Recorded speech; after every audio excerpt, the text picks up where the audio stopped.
Resistance 2 is an alternate history game that takes place in the 1950s, and it's a different 1950s than what we remember.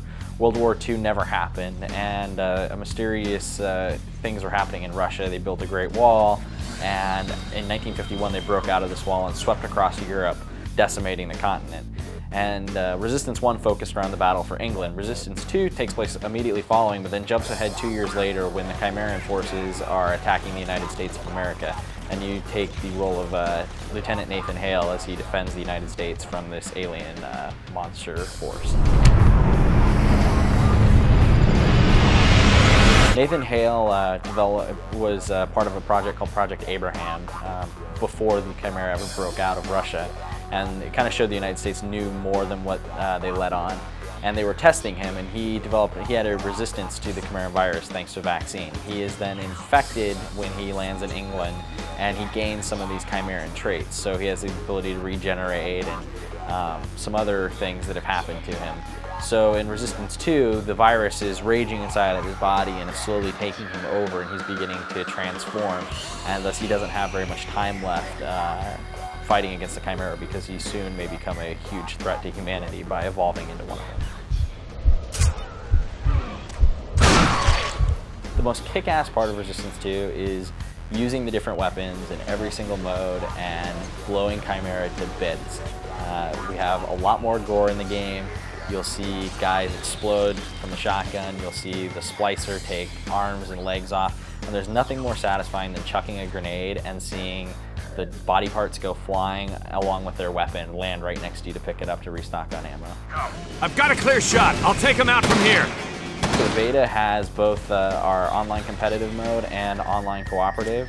It features 3 different areas in the competitive maps, including Oric, California, which has 4 or 5 maps that are in the beta, and then there's the Chicago, Illinois map, as well as the Bay Area Subdocks, which is a smaller 10-player map.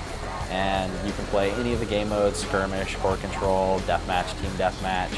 There's matchmaking, there's level progression up to level 10. And then on the co-op side, we have the Oric map with randomized level play paths, so you can keep playing through it. You can play as any of the 3 classes we have, and you can level each of those classes up to level 10 and unlock and purchase upgrades and things like that. So it should give you a really nice taste of what the multiplayer has to offer, but there'll be a lot more in the final release. There's different zones that we have in each map. So you start in a certain zone and then you play through a path that is randomly determined. We also have end zones, which are kind of the epic boss encounters or epic encounters with several large elite Chimera that are really hard to bring down. And we always make sure you end on one of these epic notes so that you feel like you build up to something. Every time you play through co-op, you're probably going to get something a little bit different.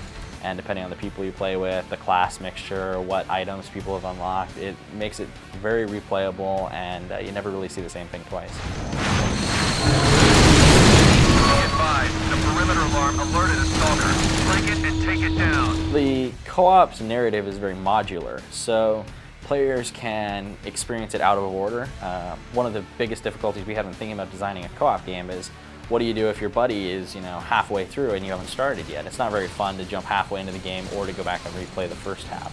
So we created this story to be modular, in that if you play with some people who are ahead of you and you haven't seen stuff, you're not going to really miss anything. You're going to get some new info. So it still takes about 20, 25 hours to get through and see all the different mission briefings and collect all the different intel, but you can jump around. And you still have to unlock the levels, but you can play with your buddies too. So there's a lot, we did a lot to make sure that you would be able to still play with your friends no matter what, while at the same time not spoiling anything for yourself and never feel like you were running behind or seeing things out of order. The craziest gun in Resistance 2 has to be the Splicer. It's a weapon that was reverse engineered from Chimerian technology. It's a human weapon that shoots electromagnetic saw blades at enemies, and this is great for taking off limbs, heads, inflicting a bloody mess. They ricochet off of walls and spin back into the fight. You can also rev up the blade until it turns red hot and lodge it in an enemy, and it'll keep spinning inside of their body, spewing gore and inflicting more damage. So you can hit a big character with a couple of these blades and then switch over to another weapon and keep dealing more damage while the 2 blades keep spinning away inside them, which is really useful.